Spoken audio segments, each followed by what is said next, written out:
Hello दोस्तों, स्वागत है आपका आज की एक और नई वीडियो में। मैं अथर्व। आज की वीडियो में बात करने वाले हैं इंडिया की मोस्ट लव्ड हैचबैक के बारे में, जो है मारुति की तरफ से आने वाली उनकी लॉर्ड ऑल्टो। लॉर्ड ऑल्टो क्यों, मतलब अगर आपको इस गाड़ी के बारे में थोड़ा भी पता है ना कि ये गाड़ी कितनी केपेबल है, आपको पता ही होगा। तो अगर हम बात करते हैं इसी ऑल्टो के बारे में, तो आज मैं इसका आपको रिव्यू देने वाला हूँ, मतलब क्या फ़ीचर्स आते हैं 2025 के लिए।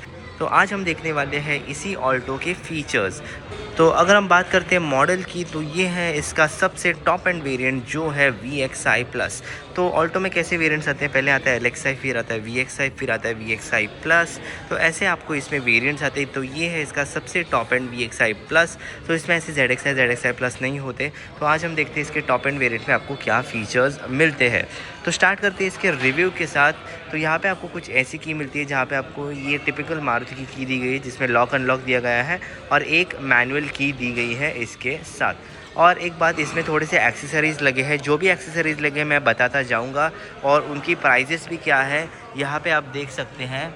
मैं आगे भी आपको जाके दिखाऊंगा इनकी एक्सेसरीज़ के क्या क्या प्राइजेस है। पर अब फ़िलहाल इसके रिव्यू के साथ स्टार्ट करते हैं। तो फ्रंट में यहाँ पे आप देख सकते हैं काफ़ी खूबसूरत से ऐसी यहाँ पे आपको बड़ी सी ग्रिल दी गई है, जिसमें बीच में आपको दिया गया है सुजुकी का लोगो। यहाँ पे नंबर प्लेट, मतलब जो भी है ऑल्टो K10 लिखा गया है। K10 क्यों, क्योंकि K10 का क्या मीनिंग है, क्योंकि इसका जो इंजन है वो वही K10B है। इंजन के नाम पे ही गाड़ी का रख दिया। पहले 800 सीसी का इंजन आता था, पर अब आपको सिर्फ एक 1 लीटर का 3 सिलेंडर इंजन दिया गया है।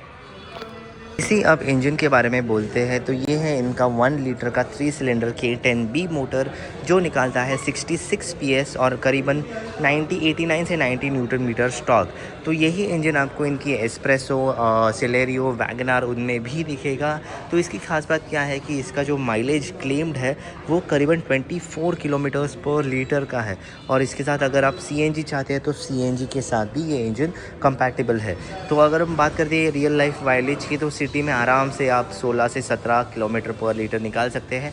और हाईवे पे अगर आप मिक्स चलाते हैं तो आप जो क्लेम्ड फ्यूल एफिशिएंसी है उसको भी मैच कर सकते हैं आराम से। एक ही बात, ये 3 सिलेंडर है, पर ठीक है, एंट्री लेवल कार के लिए यही इंजन मिलता है। और अगर हम अब इसकी ओवरऑल डिज़ाइन के बारे में बात करते हैं, तो ऐसे कुछ इसके हेडलैम्प्स दिए गए हैं, जहाँ पे आप देख सकते हैं ये पूरा हैलोजन का यूनिट है। और ये है इसके इंडिकेटर्स। साइड प्रोफाइल की तरफ हम अगर आए, तो इसकी जो लेंथ है वो है करीबन 3.5 मीटर्स की। तो ये 3.5 मीटर्स की इसकी लेंथ है। और आप व्हील्स देख सकते हैं कितने छोटे से लगते हैं इस पर, तो वो एक बात है। और यहाँ पे अगर आप देखो तो ये एक जो पार्ट है ORVM पे, ये एज एन एक्सेसरी है, ये स्टैंडर्ड नहीं आता, ये भी स्टैंडर्ड गाड़ी के साथ आपको नहीं आएगा। अगर हम बात करते हैं इनकी व्हील्स की, तो व्हील्स इनकी साइज़ जो है वो है 145/80 R13 इंचज़। आपको यहाँ पे छोटे से ये व्हील्स मिलते हैं, काफ़ी क्यूट दिखते हैं। पर यहाँ पे अच्छी बात क्या है कि यहाँ पे आपको व्हील कवर्स भी इन्होंने दे दिए हैं। आप ऑप्शन में एज एन एलॉय व्हील्स भी एक्सेसरीज़ में ऐड कर सकते हैं, वो भी काफ़ी अच्छे दिखते हैं। एक बात कि आप कौन सा भी ऑल्टो का मॉडल लो, टॉप लो या बेस लो, आपको जो इंडिकेटर्स है ये फेंडर्स पे ही दिए जाएंगे। ऊपर आपको दिया गया है एक माइक्रोरूफ एंटीना। और पीछे अगर हम बात करें पीछे की स्पेस की, तो स्पेस भी काफ़ी सफिशिएंट है। और एक और बात, यही सेम ये भी ऑल्टो का टॉप एंड वेरिएंट है। अगर आप टॉप लेते हो, बेस लेते हो, फिर भी आपको पीछे जो है आपको मैनुअल विंडोज़ ही मिलेंगे। तो ये आप बात ध्यान में रखिए। ऑल्टो का कौन सा भी मॉडल लो, एक्सेसरीज में आप पावर विंडो लगा के ले सकते हैं, पर बाय डिफ़ॉल्ट आपको पावर विंडोज़ नहीं आएंगे। ये भी as an part of accessory ही है। स्पेस की अगर हम बात करें, तो मेरे जैसे एक साइज़ के लिए ठीक है, मतलब अभी ये सीट्स आगे की है मैंने, फिर भी डिसेंट सा साइज़ है। थाई सपोर्ट थोड़ा कम है, पर ऑल्टो एक एंट्री लेवल कार है, तो उससे आप क्या ही एक्सपेक्ट, मतलब ठीक है, मतलब एवरेज साइज़ पर्सन के लिए काफ़ी अच्छा स्पेस है। अगर हम बात करते हैं हेडरेस्ट की, तो यहाँ पे आपको हेडरेस्ट एडजस्टेबल नहीं मिलते, और ये कवर भी एज एन एक्सेसरी है। पीछे आपको पार्सल शेल्फ भी दी गई है। और इनकी जो इंटीरियर है वो कुछ दिखते हैं ऐसे। अगर हम बात करते हैं पीछे से, तो पीछे, और पीछे की थोड़ी बात कर लेते हैं। पीछे की अगर हम लुक की बात करते हैं, तो ऐसे कुछ इसके हेडलैम्प्स दिए गए हैं, जहाँ पे आप देख सकते हैं यहाँ पे आपको सब बल्ब बेस ही दिया गया है। ऑल्टो K10 की बैजिंग दी जाती है। कहीं पे भी आपको यहाँ पे वेरिएंट की बैजिंग नहीं दी जाती, वेरिएंट की बैजिंग आपको नहीं दिखेगी। और जो बूट स्पेस है वो मतलब बूट ओपन करने के लिए आपको की का इस्तेमाल करना ही पड़ेगा। और ये खोलते ही आपको दिखेगा 214 लीटर्स का यहाँ पे आपको बूट स्पेस यहाँ पे आप देख सकते हैं, which is decent enough for this size. इस पर मतलब सेंसर्स की अगर हम बात करते हैं तो रिवर्स पार्किंग के लिए सिर्फ आपको यहाँ पे 2 रिवर्स पार्किंग सेंसर्स दिए गए हैं, ना कि 4 दे तो अच्छा होता, पर अब फ़िलहाल आपको सिर्फ 2 ही दिए जाते हैं। पीछे कोई भी आपको डिफॉगर्स या वाइपर्स भी प्रेजेंट नहीं दिखेंगे, ये सिर्फ एक हाई माउंट स्टॉप लैम्प है। ये जो पार्ट है ये भी एज एन एक्सेसरी यहाँ पे आपको दिया गया है। पूरे लुक आपको मैं कुछ ऐसे दिखाता हूँ। अगर हम बात करते हैं फीचर्स की तो वो आपको आगे भर के दिए गए हैं। यहाँ पे भी आपको यहाँ पे लॉक अनलॉक करने के लिए दिया है और ये की स्विच दिया गया है। फ्लैट टाइप डोर हैंडल्स आपको यहाँ पे मिलेंगे और डोर पे अगर आप देखोगे सरप्राइजिंगली आपको एक भी कंट्रोल नहीं दिखेगा। हाइट एडजस्टेबल सीट अनफॉर्चुनेटली यहाँ पे आपको नहीं है। और अंदर जाके देखते हैं इसके फीचर्स। गए हम अब ऑल्टो के इंटीरियर में, तो यहाँ पे मैं की इंसर्ट करता हूँ और आपको इसका एनिमेशन भी दिखाता हूँ। तो यहाँ पे आप देख सकते हैं इसका पूरा एनिमेशन कुछ ऐसी आपको यहाँ पे ऑल्टो अंदर से दिखेगी। मैं सिर्फ आपको एक एक्सेसरी का दिखाता हूँ क्या क्या एक्सेसरीज लगे हैं, जिसका आप एक स्क्रीनशॉट भी ले सकते हैं। इनकी प्राइस आप डायरेक्टली देख सकते हैं कितनी है।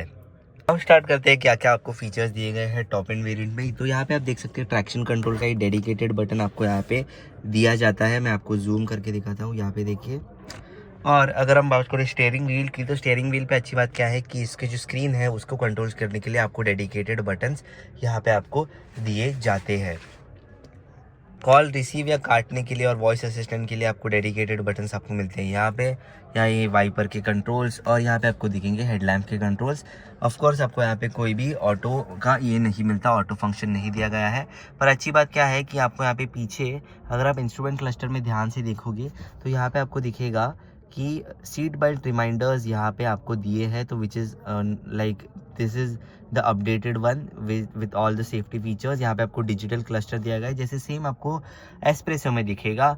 और यहाँ पे अगर आप ध्यान से देखोगे तो यहाँ पे आपको ऑल्टो में इतनी बड़ी स्क्रीन दी गई है। एंड्रॉयड ऑटो एप्पल कारप्ले ये सपोर्ट करती है। यहाँ पे आप देख सकते हैं इसका एवरेज क्या दिखा रहा है, 19.4 की माइलेज दिखा रहा है। अब ये गाड़ी मतलब आप देख सकते हैं कितनी फ्यूल एफिशिएंट ये गाड़ी है। एक और बात क्या है कि इसमें अगर आप देखोगे तो इसमें आपको ये सेम स्क्रीन है जो इनकी हाई एंड गाड़ियों में भी आपको दिखेगी। मतलब फॉन्ट अलग होगा पर जो फंक्शनैलिटी है ऑलमोस्ट सेम है। टच कंट्रोल्स दिए गए हैं।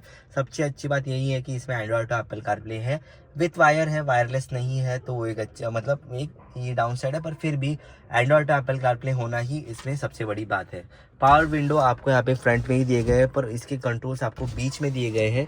तो आप देख सकते हैं यहाँ पे कुछ आपको अलग दिया गया है। हैजार्ड लाइट का स्विच, ये एसी के कंट्रोल्स आप देख सकते हैं, मैनुअल एसी आता है। नीचे एक 12V का चार्जिंग सॉकेट, एक USB और ऑक्स यहाँ पे दिया गया है चार्जिंग के लिए, which is decent. 2 cup holders आपको यहाँ पे दिए जाते हैं। यहाँ पे आप कोई भी पॉकेट रख सकते हैं, वॉलेट रख सकते हैं। और ये है इसका 5 स्पीड का मैनुअल ट्रांसमिशन। सबसे अच्छी बात क्या है कि ऑल्टो में भी अभी आपको ऑटोमेटिक का ऑप्शन दिया जाता है, तो आप 5 स्पीड का एक AGS ट्रांसमिशन भी इसमें ले सकते हैं। अगर बात करते हैं हैंड ब्रेक, तो यहाँ पे आपको हैंड ब्रेक ये भी एक्सेसरी का पार्ट है। ये आप देखोगे इसका हैंड ब्रेक है। ऊपर आपको नॉर्मल मिरर दिया गया है, कोई इसमें ऑटोक्रोमिक नहीं दिया गया है। लेफ्ट साइड में यहाँ पे आपको सिर्फ एक कुछ भी नहीं, यहाँ पे दोनों सनवाइज़र नॉर्मल ही है। और यहाँ पे आपको हैलोजन लाइट्स दिए गए हैं और ये है इसका माइक। अगर हम बात करें सेफ्टी की तो 2 ही एयरबैग्स आते हैं, 6 या 4 नहीं आते हैं अनफॉर्चुनेटली। और यहाँ पे अगर आप देखोगे तो यहाँ पे आपको दिखेगा इसका glove box, which is a decent size.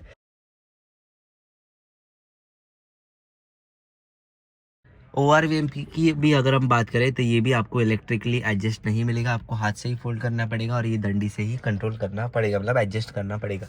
अब आते हैं इसके मेन प्राइस पे। तो प्राइस की अगर हम बात करें तो ये है आती है 5,35,000 की एक्स शोरूम। मैनुअल ट्रांसमिशन की मैं बात कर रहा हूँ। और इसकी ऑन रोड प्राइस करीबन 6.5 लाख जाती है मुंबई में ऑन रोड। प्राइस एग्जैक्ट मैं स्क्रीन पर मेंशन कर दूँगा कि एग्जैक्ट प्राइस क्या है मुंबई में।